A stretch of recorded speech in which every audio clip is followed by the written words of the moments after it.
Saya punya orang tua Fadilatul Mukarram Bapak Guntur Aradea, doain mudah-mudahan senantiasa panjang umur, sehat afiat, Allah berkahkan keluarganya, Allah jaga kehidupannya, Allah selalu limpahkan keberkahan fid dunya wal akhirah, amin ya rabbal alamin.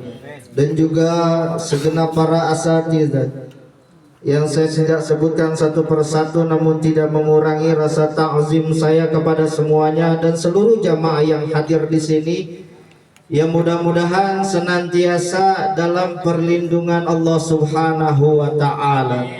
Dan kiranya juga kita minta nanti di akhir kehidupan kita, karena seringnya kita duduk bersimpu di majlis-majlisnya ilmu, Allah wafatkan kita dalam keadaan baik, dalam keadaan husnul khatimah, amin ya rabbal.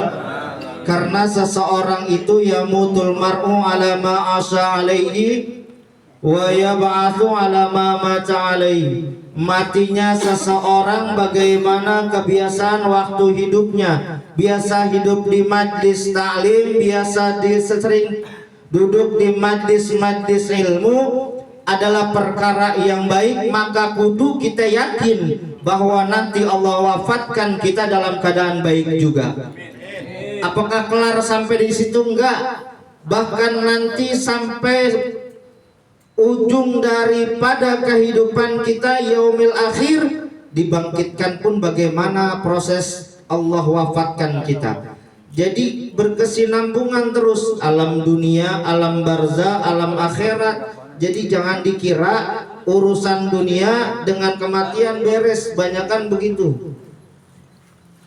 Udah kebangetan pusing urusan dunia, emang gak kelar-kelar, jauh dari Allah sebabnya. Akhirnya apa? Mati aja deh gua mati. Dikira abis mati kelar urusan, enggak.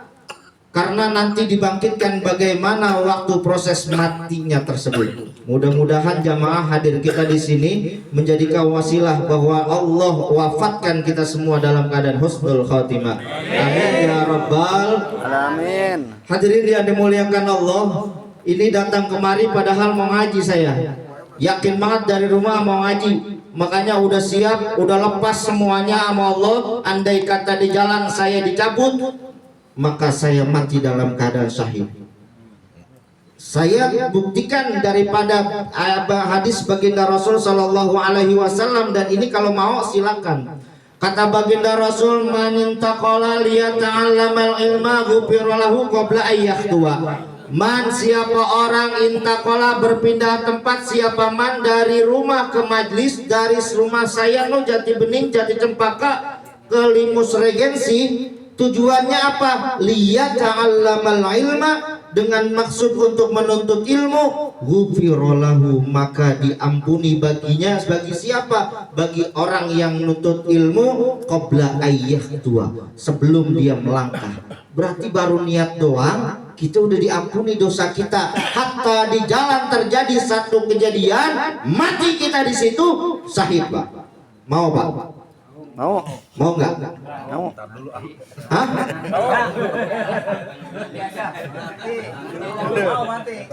Hah? Ini enak banget.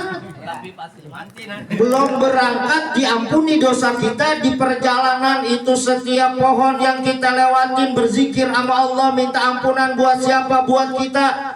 Itu jalanan aspal, batu, semuanya maupun makhluk yang tidak hidup, semuanya memohon ampunan kepada Allah Subhanahu wa Ta'ala. Buat siapa? Buat kita yang jalan tuh nuntut ilmu, ridho mereka semuanya. Hatta di jalanan kesandung, tengguling-guling kita, mati kita di situ, surga Pak udah nungguin. Ya Allah, mau Pak? Gak mau surga? Ya beneran? Gak mau masuk surga? Mau, cuman gak begitu juga prosesnya ya. Itu maksudnya. Ini satu kemuliaan jemaah, bahwa hadirnya kita di sini nggak disia-siakan oleh Allah. bahwa kita adalah seorang yang mengikuti sunnahnya baginda Rasul Sallallahu Alaihi Wasallam. Yang kedua, kita buktikan lagi di dalam kitab Hayawatul Hayawanil Kubra itu dikatakan bahwasannya setiap orang yang hadir di majlis taklim akan mendapatkan dua keistimewaan. Apa kata beliau? Aqallul jaza li huduril majlisil ilmi ayyaghfira liwalidayhi fi qabrihi ayyahfazal aulada wa auladal aulad bi taatil ajdad. Dan ini satu buktian bahwasanya orang tua alim, anak kemungkinan besar menjadi alim. Enggak di anak, jatuhnya di mana? Di cucu. Kita lihat Pak, paling sedikit balasan bagi orang yang hadir di majlis ilmu, aqallul jaza, paling sedikitnya kalimatnya aqallul jaza. Kalau mau tahu kenapa dikatakan aqallu, nanti nanyanya sama guru kita Ustaz Salman. Kenapa pakai kalimatnya aqallul jaza? Paling sedikit, berarti kan ada yang paling banyak, ada yang paling besar. Keistimewaan bagi siapa yang hadir di majlis ilmu. Ini paling sedikit dua yang kita dapatin. Aqallul jaza, paling sedikit balasan lihuduril majlisil ilmi. Bagi siapa orang yang hadir di majlis ilmu, datang ke majlis ilmu, mau ngerti ke, mau kagak ke, mau paham atau kagak, mau nyampe majlis taklim, datang nyampe tidur, tetap dapat kemuliaan. Kan waktu yang teristimewa buat tidur cuma dua Pak di dunia. Mau tahu Pak? Majlis taklim sama waktu Jumat khotib lagi khutbah. Ya. Ini ngomong jujur Pak kita. Hatta bangun tidur itu 11:30, mandi seger, datang ke masjid, dengerin khotib khutbah, pules Pak kita Pak. Kalau kita nggak tahan-tahan, apalagi ya khotibnya lama. Ya, alhamdulillah. Ini umatil iman bapak-bapak. Ya. Pules dah kita, pules dah. Yang khotibnya keras aja pun waktu khutbah mah kalau kita nggak tahan mata kita itu Pak, pules gitu Pak. Dan ini tetap menjadi kemuliaan bagi siapa yang datang di majlis taklim. Nggak dituntut dia pinter, nggak dituntut dia bisa, nggak dituntut dia melek. Yang penting apa? Hadir di tempat majlis taklim, duduk, ngerti ke apa kagak ngerti, paham atau nggak paham, tetap kemuliaannya dapat. Apa yang dapat? Ayyaghfira liwalidayhi fi qabrihi. Yang pertama, dikala dia duduk di majlis ilmu, apa yang didapatkan? Allah, orang tuanya tuh diampuni di surga, di dalam kuburan. Ya Allah. Amin. Orang tua kita Pak diampuni dengan sebab apa? Dengan sebab hadirnya kita di sini Pak. Berapa banyak kalimat thayyibah yang kita baca di sini, berapa banyak udah ayat-ayat Al-Quran yang kita baca di sini, itu menjadikan ampunan buat orang tua kita di dalam kuburnya. Pak, emang kita sering ingat sama orang tua. Sekarang saya tanya dah, siapa yang baca Yasin tiap malam dikirimin buat orang tuanya?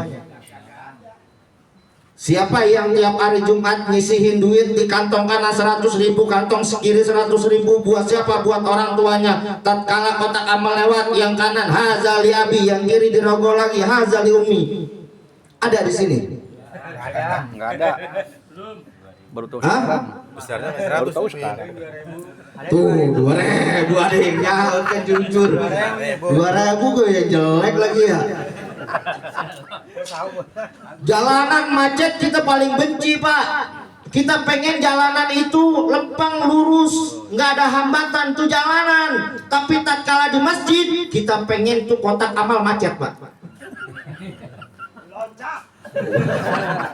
Kalau kotak amal dia lancar, nggak demen kita Pak. DKM udah cemberut aja kalau kotak amal lurus aja itu Pak. Iya, jalanan macet kita nggak demen Pak. Tapi kalau kotak amal macet kita demen. Berarti apa? Banyak yang sodako di situ. Nggak apa-apa, walaupun 2.000 juga nyemplungin aja. Bahkan Pak kalau ada kotak lewat, di sini mungkin ada masjid yang masih kotak, terus ada yang masjid yang orang lewat tuh bawa kantong kan. Itu kalau kita nggak punya duit Pak, hari itu pura-pura aja udah Pak, masukin tangan kita, Bismillah ya Allah berikan rezeki yang banyak, nggak apa-apa. Boleh, cuman asal jangan salah, masuk ke dalam, lompat ke dalam. Jangan terjadi begini. Walaupun apa, pora-pora nggak apa-apa. Saking nggak punyanya ya, bukan gara-gara nggak bawa. Kita pora-pora gitu nggak, memang karena nggak punya. Boleh Pak.